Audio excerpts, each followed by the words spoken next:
In this video, we're going to talk about what baby products not to put on your registry and which baby products I regret buying.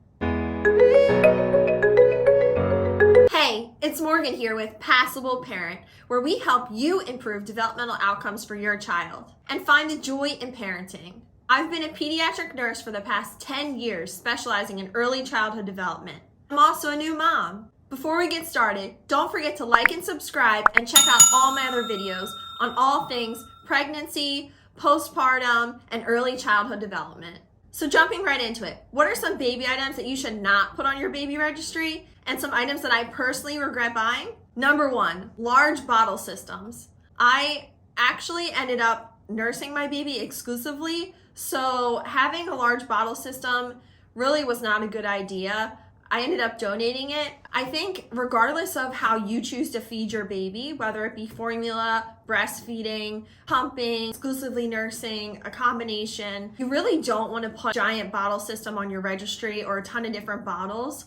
The first thing that is important to remember is that your baby's belly is really, really little in the beginning. It's about the size of a grape or a marble, if you can imagine. So they can only eat or drink so much milk or formula at a time. Their bodies digest really quickly. Little bits frequently. 8-ounce bottle the first couple months really is not helpful because you're essentially wasting really valuable breast milk or formula because it's only good for so long once it's heated up, and once the baby drinks out of the bottle, it's no good anymore. You don't really want a bunch of large bottles right off the bat, and also babies are picky. Every baby's different. Even if this is your second or third child, it's not to say that they're gonna like the same bottle system as their other children. It's really a trial and error thing when it comes to bottles. Babies prefer different nipples, they prefer all kinds of different things. So investing in a large bottle system or a bunch of different bottle systems is really not a good idea. I found it to be a waste. I think that a lot of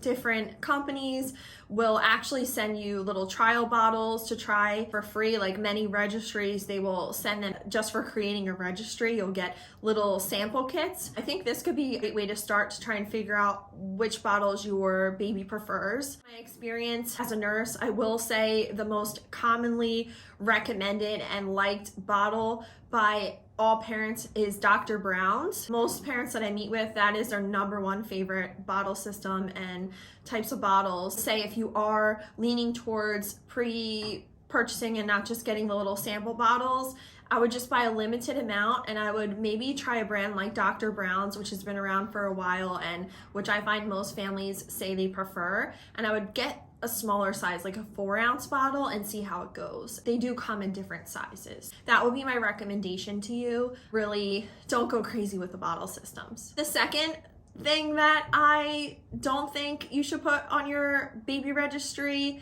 and don't go crazy with it, is Burp Cloths and regular blanket swaddles.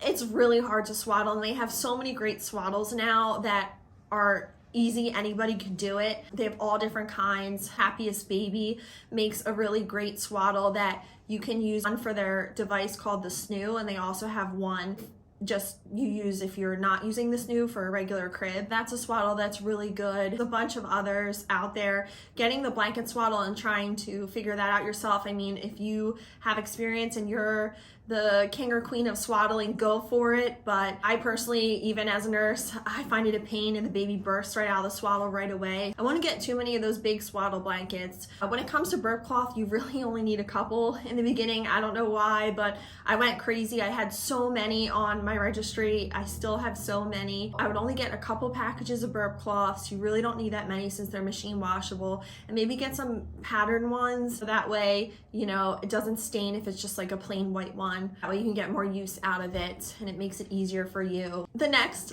item that I'm gonna say is a little bit controversial but not to put on your baby registry is the DockATot. I know there's a huge cult following and people really, really like this product. I actually did purchase this product and I would not purchase it again because the only person in my house who loves it is my cat. She loves this. This is like the most expensive high-end cat bed she's ever had. My baby did not enjoy it. It is one of those products where you can only have your baby in it if you're supervising them, because it is a suffocation risk. Maybe your baby will like it. It really all comes down to preference, but the reason why I recommend not getting it is because it is a big investment and there's a chance that your baby wouldn't like it. That being said, my cat loves it, and I did occasionally use it when I would take my baby out of the bathtub, put a towel on it, and that's how I would get him in and out of the bathtub. I'd lay him on that to dry, just because I would, want to be careful lifting him up, keeping him low. There was no risk of dropping him as a slippery baby. That was one way to use it, but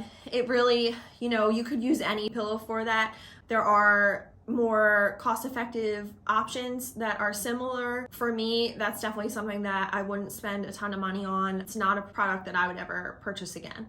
And the last item that I would say not to put on your baby registry, or at least not to put a ton of, because you're gonna need them, is diapers. You definitely need diapers, but buying a whole bunch of them, it's kind of like buying a whole bunch of baby clothes. You definitely need them, but your baby grows so quickly, you don't know exactly what size your baby could be when they're born. Also, it takes up a ton of space storing these diapers. Now, I do see the value in people gifting them to you because diapers can be expensive. It does add up. You go through so many. So if you're doing like some sort of diaper drive where everyone brings a diaper to your shower, I get it. The one thing I will say with that is maybe if there's a way you can put on your registry that you need like a couple boxes of size 4s, 3s, 2s, 5s, so that way you're not getting all newborn size diapers, because I will say that happens a lot to people. They get a lot of one size of diaper.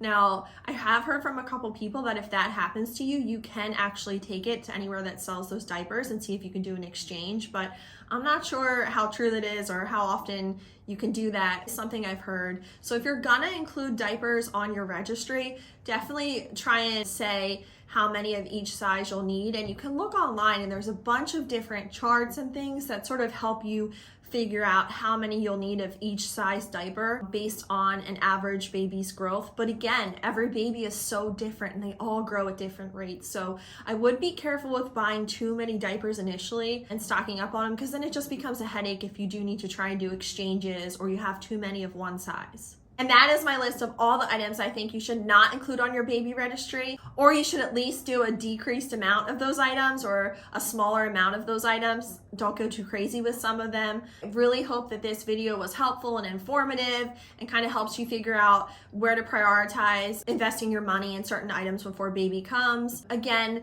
thank you so much for being here today, for watching this video. Please don't forget to like and subscribe. Comment down below, are there some things that you regret buying if you're a second-time caregiver or parent? Are there things that you think other people should kind of be wary of purchasing? Comment them down below so everyone watching can take a look and see, get your opinion on it, and I hope to see you next time.